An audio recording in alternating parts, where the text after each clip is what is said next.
ഇന്ന് ഞാൻ കാണിക്കുന്നത് ഒരു CNG എങ്ങനെ പ്രോപ്പറായിട്ട് സ്റ്റാർട്ട് ചെയ്യാന്നുള്ളത് കേട്ടോ. അറിയുന്നവരായിരിക്കാം കൂടുതലും, എന്നാലും ഞാൻ അറിയാത്തവർക്കാണ് ഷെയർ ചെയ്യുന്നത്. അപ്പം ന്യൂജൻ ചെക്കന്മാർക്കൊന്നും ചിലപ്പം CNG കറക്റ്റ് എങ്ങനെ സ്റ്റാർട്ട് ചെയ്യാന്ന് അറിയില്ല. അപ്പം അതെങ്ങനെയാണെന്നുള്ളതാണ് കാണിച്ചു തരുന്നത് കേട്ടോ. അപ്പം നോക്കുക, ഇവിടെ കിക്കർ ഫോൾഡബിൾ ആണ് വരിക.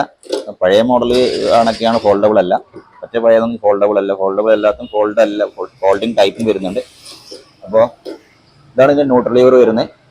ഈ ന്യൂട്രൽ ലിവർ കറക്റ്റ് പ്രസ് ചെയ്ത് ന്യൂട്രലിലേക്ക് ആക്കുക വണ്ടി. കാരണം നമ്മൾ ഏത് ഗിയറിൽ വണ്ടി നിർത്തി കഴിഞ്ഞാൽ ഇത് പ്രസ് ചെയ്ത് താഴോട്ടായി കഴിഞ്ഞാൽ അത് ന്യൂട്രലിലേക്ക് പോകും കേട്ടോ. ഇത് ന്യൂട്രലാവും. പക്ഷേ ഇവിടെ ഒരു അഡ്ജസ്റ്റ് ഉണ്ട്. ഈ കറക്റ്റ് ന്യൂട്രലിലേക്ക് ഇത് അഡ്ജസ്റ്റ് ചെയ്ത് വെച്ചാൽ തന്നെ കറക്റ്റ് ന്യൂട്രലിലേക്ക് പോകുള്ളൂ. അതല്ലെങ്കിൽ ഫസ്റ്റിലേക്കൊക്കെ വണ്ടി പോകുക, പിന്നെ ഈ കാലിന് തട്ടേണ്ടി വരും.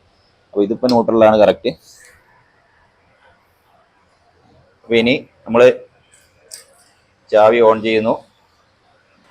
ഇതാണ് ആംപിയർ മീറ്റർ വരുന്നത് കേട്ടോ. ഇതിൻ്റെ എൻജിൻ കിൽ സ്വിച്ച് ഉണ്ടാവും, എൻജിൻ കിൽ സ്വിച്ച് ഇല്ലാത്ത ടൈപ്പും ഉണ്ട്. അപ്പോൾ അല്ലേ, ഈ ഡീകംപ്രഷൻ്റെ ലിവർ പ്രസ് ചെയ്ത് പിടിക്കുക, കിക്കർ താഴ്ത്തുക. അപ്പോൾ ഈ ആംപിയർ താഴോട്ട് പോയി സെൻറ്ററിലേക്ക് വരും. ഡീകംപ്രഷൻ്റെ മുകളിൽ നിന്ന് കൈ എടുക്കുക. ഇതാണ് ഇതിൻ്റെ സ്റ്റാർട്ടിങ്ങിൻ്റെ രീതി.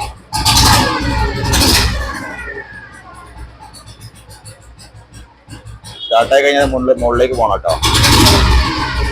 ആംപിയർ മീറ്റർ മുകളിലേക്ക് പോകണം. സ്റ്റാർട്ടായി കഴിഞ്ഞാൽ നെഗറ്റീവിലേക്ക് പോയാൽ ബാറ്ററി ചാർജ് ആവുന്നില്ല എന്നുള്ളതാണ്. ഇത് ബാറ്ററി ചാർജ് ആവുന്നുണ്ട് എന്നുള്ള ലക്ഷണമാണ്. CNG ഈ രീതിയിൽ സ്റ്റാർട്ട് ചെയ്യുന്ന വൃത്തിയായിട്ട് സ്റ്റാർട്ട് ചെയ്തെടുക്കാം. ഇതാണ് ഒന്നും കൂടി കൈകൊണ്ട് സ്റ്റാർട്ട് ചെയ്ത് കാണിച്ചു തരാം കേട്ടോ. അത് ഇന്ന് കൈകൊണ്ട് സ്റ്റാർട്ട് ആവണമെന്നില്ല. വണ്ടി അത്രയും എഞ്ചിൻ സെറ്റ് ആയിട്ടുള്ളൊരു വണ്ടി മാത്രമേ നമ്മൾ കൈകൊണ്ട് സ്റ്റാർട്ട് ചെയ്യാൻ പറ്റുള്ളൂ. പുതിയ എഞ്ചിൻ വർക്ക് കഴിഞ്ഞ വണ്ടിയാണ് ചിലപ്പോൾ കൈകൊണ്ട് സ്റ്റാർട്ട് ചെയ്യാൻ പറ്റുക, കൈക്ക് പണി കിട്ടും. അപ്പൊ അതുകൊണ്ട് നമുക്ക് നോക്കാം ചെയ്യാൻ പറ്റുമെന്ന്.